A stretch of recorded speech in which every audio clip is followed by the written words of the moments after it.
How's it going, lads and ladies? So last time I recommended a bunch of starter anime for you guys, and that was just to get you into the groove, I guess, of anime a bit, and understand a little bit of what I was talking about. But this time I was going to do the same kind of thing I did last week, but then I got distracted by one Korean drama in particular and decided to do this. Although I didn't want to do it in a review kind of sense, because there's just so much you can talk about with Korean dramas. Like, I think it's better to review episode by episode, or like episodes 1 to 8, or you know, chunks like that. But I decided to do something a little bit different this time. I mean, you've read the title, you know I'm going to tell you 10 reasons why you gotta watch Pinocchio this year. So just to give you a little bit of context, Pinocchio stars Lee Jong-suk as Choi Dal-po and Ki Ha-myung, and my favourite actress ever, Park Shin-hye as Choi In-ha. I apologise for the pronunciations, by the way. I do Japanese, not Korean, so miane. The series follows newly recruited reporters from rivaling broadcasting companies as they go around and try and beat each other out for stories and uncover really awful hidden truths sometimes about the media and the way it portrays certain people and the way it can ruin someone else's life. Particularly Choi Dal-po or Ki Ha-myung and his brother's story, which is really intense and terrible. The series is called Pinocchio because there are individuals in this drama with Pinocchio syndrome, which is not a real syndrome, by the way, trust me, I looked it up. Pinocchio syndrome is basically a disorder that will make you hiccup every time you lie. That's why they're called Pinocchios. So Choi In-ha happens to be a Pinocchio, which leads to a lot of uncomfortable situations considering her dream is to become a reporter. Anyway, without further ado, here are 10 reasons why you should watch Pinocchio. Reason 1, the cast are freaking awesome. I mentioned earlier that Park Shin-hye is one of my favourite actresses ever, and she did not disappoint me. I haven't seen her play a character like this in a while, since she played Lee Gu-won in Heartstrings, which was also an amazing drama. You should go watch it now. After this video, go watch it. But yeah, so she was phenomenal again. I really like her in these kind of roles. But then again, I also like her in roles like she was in You're Beautiful and Airs and whatnot. But Airs was not as good as this one, in my humble opinion. Controversial! Anyway, she's fantastic and she was phenomenal again.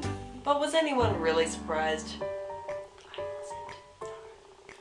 Also, Byung-hae-bong, I'm sorry if that's not how you pronounce it, but he was also in this drama, and when I saw him I was like, Hanabati! Because he was the grandfather in My Girlfriend is a Gumyo back in 2010, which was one of the first dramas I think I ever watched. Wow, I've been watching these things for a while.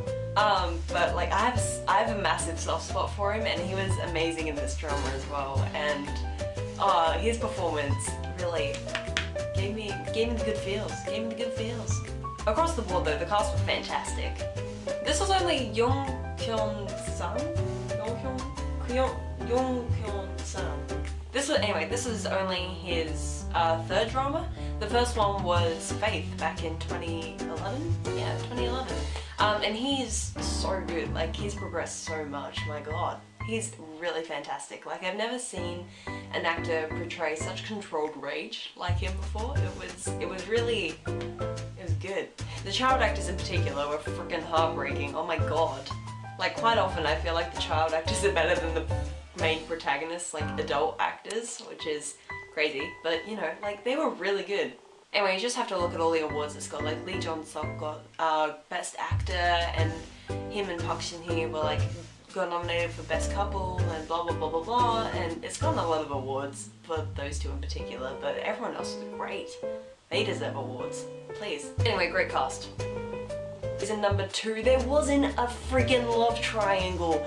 Oh my god. I mean, there was a love triangle, but it wasn't a major component to the Korean drama, which was like, imagine that. It wasn't the overriding factor for like this one time, and it was great. Yes. Thank you, SBS. Kamsahamnida. SBS. Kamsahamnida. I'm so lame. Reason number 3, this drama was a freaking emotional roller coaster. Like, in the first episode alone, I remember laughing and then for the rest of it crying. It was like tugging on my heartstrings. It was intense. And the entire drama is like that. It is bloody heartbreaking, and you will be taken along for the ride. Reason number 4, it doesn't solely rely on comedy like a lot of Korean dramas do, like Playful Kiss, for example. It's actually quite serious like 80% of the time, and for good reason. A lot of the themes they address, or you know, situations, are very serious and could be very sensitive for viewers out there, but I feel like they were handled in a very mature and tasteful manner, and I'm really glad about that. I'm really glad. I feel like they had just the right amount of comedy for this series. It was great. Loved it. I mean, obviously some of the characters are in there just for comic relief, but that's how it should be. Reason number 5, Choi Dal-po is freaking adorable. Like, have you seen his wig? Have you seen his wig? It's so cute. I fell in love with him so many times. Korean drama boys, why don't you exist? Reason number 6, the plot was so interesting. I don't think I've been this interested in a Korean drama since maybe, what, City Hunter? And that was like 2011? Yeah, 2011, jeez. That was a long time ago. Reason number 7, you're probably gonna want to become a reporter after this. Like, I was watching it and I was like, yeah, I can do that, that looks fun.